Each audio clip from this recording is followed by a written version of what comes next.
MMF. Ooh. I know you guys want to know what's happening. A lot of stuff going down. And I'm gonna explain it to y'all. But first, I'm gonna tell you the history of MMF, how he started. It's gonna be unbiased. I mean, I was in the label the whole time, so I pretty much saw pretty much everything that happened, knew everything. But yeah, let's get to it. So I met MCBC Brandon. In like high school, we had like a class together, whatever. This was like 2015 in May. He tried to talk to me a little bit. I didn't really like talk to him that much because I did my own thing. Then we ended up working together at Little Caesars. We worked together and we became pretty chill and cool. One of the last week of school, he told me, he's like, I like making music and stuff, and I was like, man, I like rap too. I like that old school stuff. And he's like, yeah, so do I. We didn't really like the new school that much. And so we just, hit it off or whatever. We were like, hey, man, this is cool and everything. And so, we were like, man, we can make it. We can be famous. We can, whatever. We can make it. So that all happened and stuff. Then I met this other dude, Devin. We worked together. Then Chris G came into the picture. He started working with us. He became the manager and stuff. And we just talked at work. We never really hung out outside. So that was May, June, July, August 2015. Then in September, they were like, hey, we're going to go chill at the fair. We're going to meet, or, it was sometime in September. It wasn't, the fair, but they were like, hey, we're going to meet up with Chris G.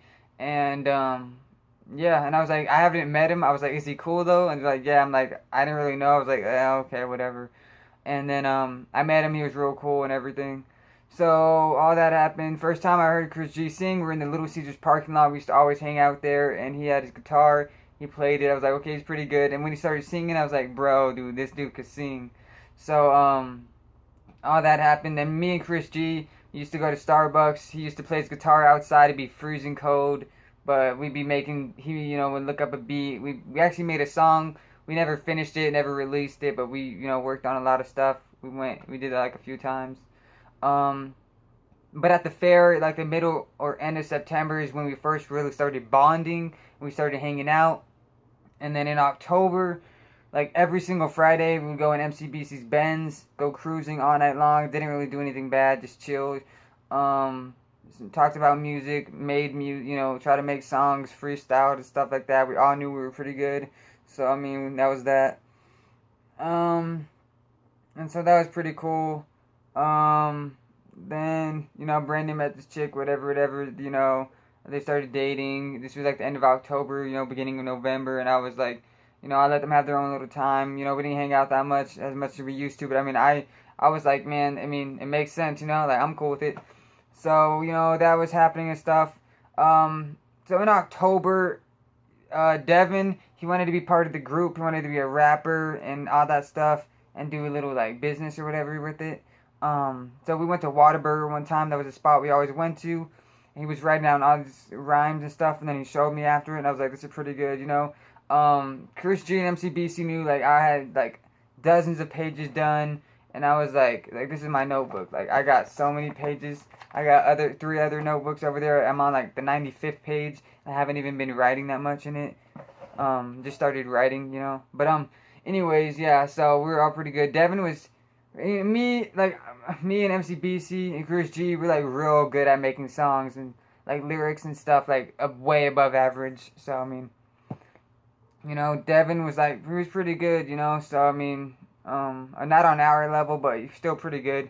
A little tiny bit above average, I guess. So I mean, that was cool.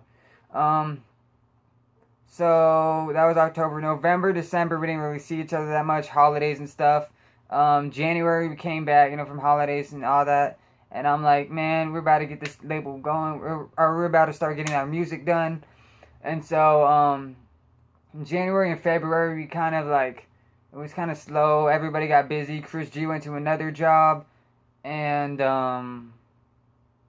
yeah, he just went to another job, he got paid a little more money, and, this light is in the way, but anyways, so he got paid a little more money, so he, went there.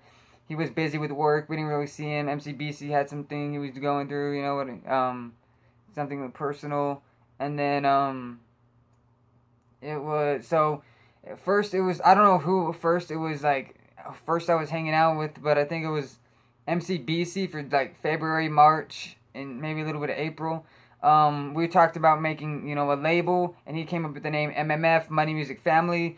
Basically, what did we want to make money? Why do we want to? How we're gonna make it by making music?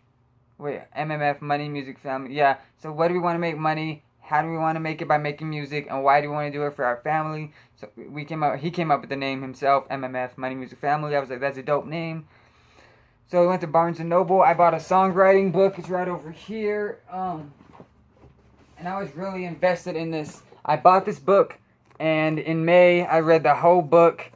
It's like 360 something pages. I read every single page in this book.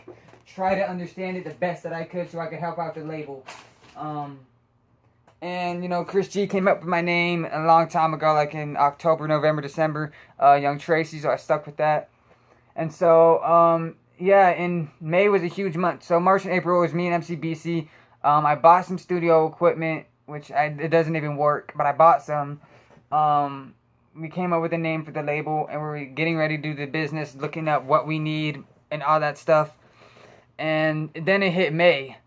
And MCBC, he got busy with other stuff. And I went on stage for the first time, did a song in front of, family and all that.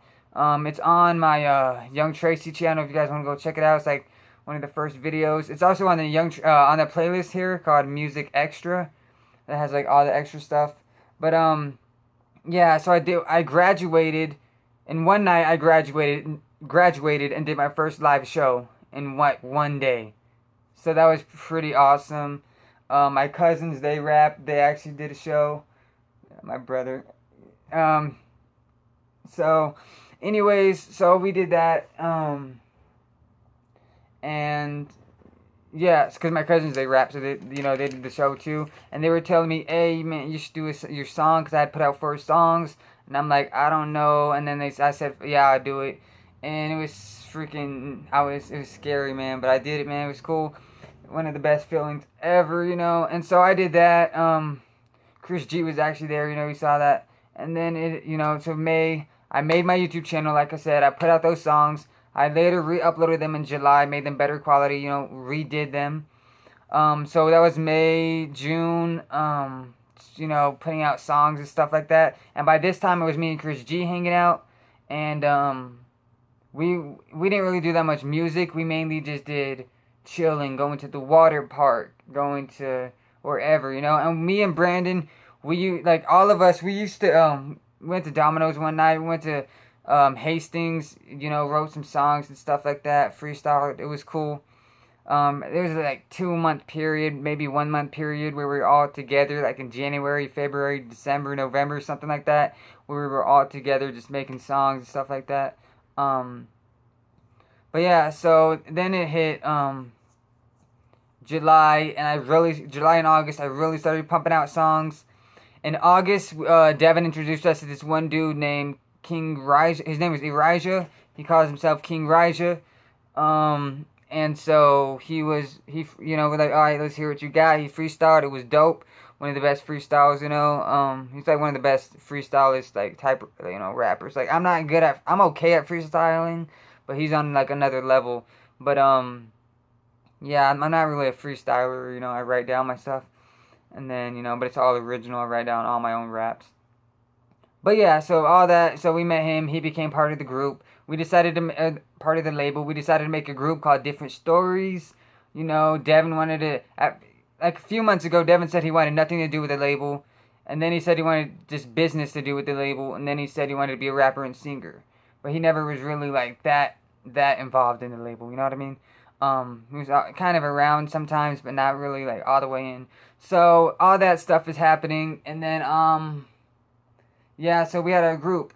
Then later, after about a month or something, or, later on that month, Brandon pulled up to my house. He said, yo, bro, I'm outside. Oh, and actually, before this, real quick, we actually used to, hang out together, make songs and stuff.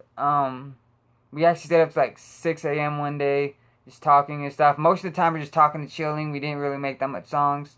But, Yeah, actually, it was in July or August before we had the group together, when we had like the label. Me and Brandon decided to do a song, 7 a.m., put that out, and then after that, we got back together, the group and the label and everything. So with Brandon, it was always music, music, making music, talking about music, music, music, music. With Chris G, it was more chill, fun, going to the movies, stuff like that.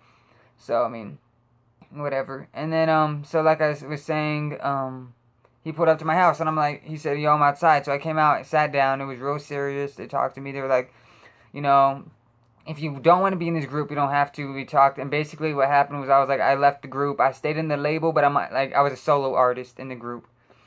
Mainly because I wanted to do party music, chill songs. I was like heavily, inspired by Ray Shremmer. I still am. But yeah, and they wanted to like rap about their life, like J. Cole and stuff, like only rap about their life, like have like pretty much no party songs. And I was like, I can't do that. Like, what am I gonna rap about? Like, about my life? Like, what is there to rap about? Love and stuff? Like, what? And so I left the label. They put out a couple a song in August and one in October, and I put out a whole bunch of songs. August, September, October, just a whole bunch. Did collaborations with their group and all that. We were looking good for a while. Hit November, Brandon left the Little Caesars. It used to be just me and him after work. We'd come and try to do a song or whatever. We had some songs we were working on. Me and Chris were working on a song. Me and Brandon. November, December, we got real busy again. And I got real tired of it. I went to visit my dad, in December. So that was that. Then it hit January. We had like a small little like meeting where we came back together again, and we had a meeting. I was like, bro, I was like, guys, we need to make logos. We need to have a CEO. We need to think big, cause I mean, if we want to be big, we gotta think big. You know what I mean? And they were just like, no, we don't need to do all that. We just need to keep making music and put songs on YouTube, and that's it. And I'm just like, I was like, whatever, man. Like, I'm real serious about making it, and if you just want to put out songs, like, that's, like, we got to buy studio equipment. We got to get in the studio. And then, so they were just like, whatever. And that meeting, it was awkward. We didn't do anything. So, I mean, that sucked. And, yeah. So I was like, whatever, And at that point, I knew MMF was over. I had taken I used to, like, when I put my songs out, I used to put MMF Productions. I just stopped doing that, like, months ago. During this period, and I was like, at that point in January, I was like, man, it's over. So February, I made songs. March, switched into another channel, this channel, Young Tracy Music. And April, I was just really mad. I put so much time, money, and energy into this label. I was always there in the label when everyone else was busy. I was always there ready to go make songs. I may not have been there, like, sometimes they went out and they did stuff, they did like chilled, hung out, or they like made songs, but they didn't call me or text me when they did it. So it's not like it's my fault, Every time they say, hey, you wanted to come hang out, come make songs, I was always like, yes. And no matter what, even if I was super busy. So I would go out and, I did all these songs, I put out all these songs, I put out more songs and, all of them combined and everything. I did so much for the label, so I was just like, whatever, so I was like, I was done with it. And, yeah, that was that. Then here we are, right now. I was just fed up with the label. I'm like, it wasn't the two freestyles I put out, they weren't really disses to them particularly. It was Chris G. I wasn't really dissing him. King Elijah, I wasn't really dissing him. Devin, wasn't really dissing him. I was mainly dissing MCBC. I was a little mad at him, and the label MMF is what I was dissing. But whatever. They got all mad or whatever, or I don't know what they're thinking. I know Chris G's mad or whatever, but I'm ready to move on past that. Put out some professional songs, some hit songs. They always said Lil Yachty was trash and stuff like that, but I'm gonna have songs like party type songs. So yeah, that's pretty much it. We're here now. MMF is over. It's Wolfpack now. Wolfpack's not a group or a label. It's just you know what I represent. So shout out Caleb, Matt, and Alex. What up, Bait and G? And this is the Truth About MMF.